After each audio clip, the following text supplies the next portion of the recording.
Telugu digital media network లో political కేటగిరీలో number 1 కేవలం 72 గంటల్లో 1,50,00,000 వ్యూస్ పైగా పాపులర్ టీవీ నెట్వర్క్. అయితే ఇప్పుడు కవిత గారికి సంబంధించి బెయిల్ ఎప్పుడు వస్తుంది అనే దాని మీదే చర్చ నడుస్తోంది. నా పిల్లలు మైనర్స్ కాబట్టి ఖచ్చితంగా నాకు బెయిల్ ఇవ్వాల్సిందే అంటూ కూడా ఆమె రిక్వెస్ట్ చేస్తున్నారు. బెయిల్ వచ్చే అవకాశం ఉందా ప్రస్తుత రాదు. పరిస్థితుల్లో? అది కేసును బట్టే వస్తుంది. ఆమె పిల్లలు మైనర్లు అన్నప్పుడు ఆమె ఆ తప్పు చేసేటప్పుడు ఉండాలి. నా పిల్లలు మైనర్లు, నా పిల్లలు ఏమైపోతారు, నా పిల్లలు ఏం కష్టాలు పడతారు, తల్లిగా నేను లేకపోతే అనే బుద్ధి జ్ఞానం అప్పుడు ఉండాలి. స్కాములు చేసేటప్పుడు తగుందమ్మా అనుకుంటే ఎవరు వెళ్ళి చేయమన్నారు? ఢిల్లీ దాకా వెళ్ళి మన ఖ్యాతిని ఢిల్లీ దాకా పారించాలా? అసలు ఓ పక్కన నువ్వు సీఎం అయితే ఏం చేస్తావంటే మద్యపానాన్ని నిషేధిస్తానని చెప్పిన దానివి నువ్వు లిక్కర్ పాలసీలోకి ఎందుకు వెళ్ళావు అసలు చెప్పు? ఇంక దేశంలో వ్యాపారాలే లేవా? ఇప్పుడు లాక్మే బ్యూటీ పార్లర్స్ వ్యాపారం చేశారు మీరు, ఇంకోటి చేశారు, చాలా వ్యాపారాలు చేశారు.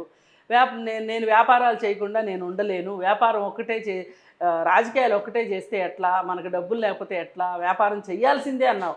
శబాష్, చేయాల్సిందే ఖచ్చితంగా, ఎందుకు చేయకూడదు? వ్యాపారం చేస్తే తప్పేం కాదు వ్యాపారం, కానీ అవినీతి వ్యాపారం చేయడం తప్పు. అంటే ముఖ్యంగా మనం ఏ రాష్ట్రాలకి సంబంధించిన కొన్ని మనం ఈ ఆర్థికంగా మాట్లాడుకునేదానికి సో ఈ లిక్కర్ మీదే ఎక్కువ ఆదాయం వస్తుందనేది కూడా మనం చూస్తూ ఉన్నాం. కాబట్టి అందరూ ఈ లిక్కర్కి సంబంధించి కాస్త కాన్సన్ట్రేట్ చేసినట్లుగా చూస్తున్నాం. సంపూర్ణ మద్య నిషేధం అనేది అంటున్నారు కానీ ఎక్కడ చేయడం లేదు. వీళ్ళకి చేయాలి, దానిలోనే మనకి ఆదాయం ఎక్కువ వస్తుందని.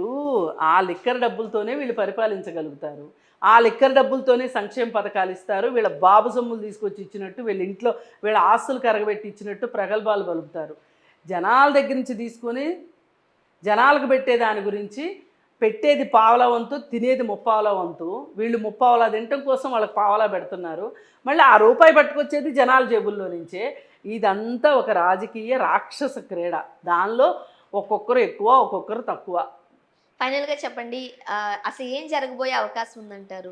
ఏం లేదండి, ఎలక్షన్స్నే లక్ష్యంగా పెట్టుకుని తన నియంతృత్వానికి, రాజకీయ నిరంకుశత్వానికి, నియంతృత్వానికి ప్రతిపక్షమే లేకుండా చేసుకోవాలి అనే ఒక కాంక్షతోటి మోడీ చేస్తున్నది.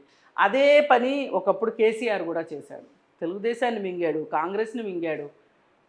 బీజేపీయే తనను మింగబోతుంది అని తెలిసిన రోజున అర్థం చేసుకొని కొంచెం కళ్ళు తెరిచాడు. ఈలోపు అధికారం పోయింది. ఇప్పుడు కూతుర్ను కూడా తీసుకుపోయాడు మోడీ. ఇది ప్రస్తుతం ఆయన పరిస్థితి. అసలు ఇప్పుడు ఇక్కడ కాంగ్రెస్ అధికారంలో ఉంది కాబట్టి వీళ్ళ అవినీతి పాలనలో వీళ్ళు సంపాదించిన డబ్బులు ఏమాత్రం సెక్యూర్డ్గా ఉంటాయి అనేది కూడా ఆలోచించాల్సిన విషయమే. హెచ్ఎండిఏ కమిషనరు అరవింద్ కుమార్ గారు నిన్న ఒక స్టేట్మెంట్ ఇచ్చారు. ఏంటి అంటే, మీరు ఎలక్షన్ కోడ్ అమల్లో ఉన్న అప్పుడు ఆదరాబాదరాగా మీరు ఫార్ములా 1 రేస్ వాళ్ళకి మీరు డబ్బులు ఎందుకు ఇచ్చారు అని చెప్పి అడిగితే ఆయన ఇమ్మన్నారు, నేను ఇచ్చా అంతా కేటీఆర్ ఇష్టమేనా, అదేం లేదు అని చెప్పేశాడు ఆయన. కాంగ్రెస్ వాళ్ళు అసలు జనాలు తిరిగే రోడ్ల మీద ఫార్ములా 1 రేసులు ఏంటి, పైగా మన రోడ్ల మీద తిరిగినందుకు వాళ్ళు మనకు డబ్బులు ఇవ్వాలి కానీ మనం వాళ్ళకి ఎదురు డబ్బులు ఇవ్వడం ఏంటి వింత అని చెప్పి వీళ్ళు తీగలాగితే, డొంక కదిలితే ఆయన చెప్పింది కేటీఆర్ మీద. రైట్. ఇవన్నీ అంటే మనం చేసే స్కామ్లో, స్కీమ్లో వెయ్యో ఒకటి ప్రజలకు ఉపయోగపడితే పర్వాలేదు. ప్రజలకు ఉపయోగపడకోకుండా ప్రజాధనాన్ని మీ జేబులో చేర్చుకోవటం కోసం ఇప్పుడు ఆ ఫార్ములా 1 రేస్ వాళ్ళతో మీకు ఇంకేదో లావాదేవీ ఉంది. ఆ లావాదేవీలో మీకు లాభం జరగడం కోసం వాళ్ళకి ప్రభుత్వ ధనం ఇచ్చారు. మీ ఇంట్లో డబ్బులు కదలకోకుండా మీ ఇంట్లోకి డబ్బులు వచ్చే పనులు మీరు చేసుకుంటున్నారు. అది ప్రజాధనంతో దుర్వినియోగం. ఆ దుర్వినియోగం ఎక్కడైతే మొదలవుతుందో అక్కడే స్కామ్లు, స్కీములు వస్తాయి. ఇంకా పాముల పొట్లు వస్తాయి. ఎన్ని బయటపడతాయో తెలియదు. దీన్ని మట్టుకు ఎలక్షన్స్ ముందు ఎలక్షన్ స్టంట్గా మోడీ చేయడాన్ని మట్టుకు నేను పూర్తిగా వ్యతిరేకిస్తున్నాను. మీరు చేసేది ఉంటే కానీ, అంటే దీన్ని బట్టి కవిత నిర్దోషని కానీ అవన్నీ తీర్పులు నేను ఇవ్వాలనుకోవట్లేదు, కానీ ఎన్నికల ముందు ఇలా చేయడం కరెక్ట్ కాదు. పైగా బీజేపీలో వాళ్ళందరూ పునీతులైనట్లు బీజేపీ వాళ్ళు ఎవ్వరి మీద చర్యలు లేకోకుండా కేవలం ప్రతిపక్ష పార్టీల మీదనే, ప్రాంతీయ పార్టీల మీద, ప్రతిపక్ష పార్టీ మీదనే మీరు దృష్టి పెట్టడమే మీరే అతిపెద్ద స్కాము అనేది అర్థమవుతుంది.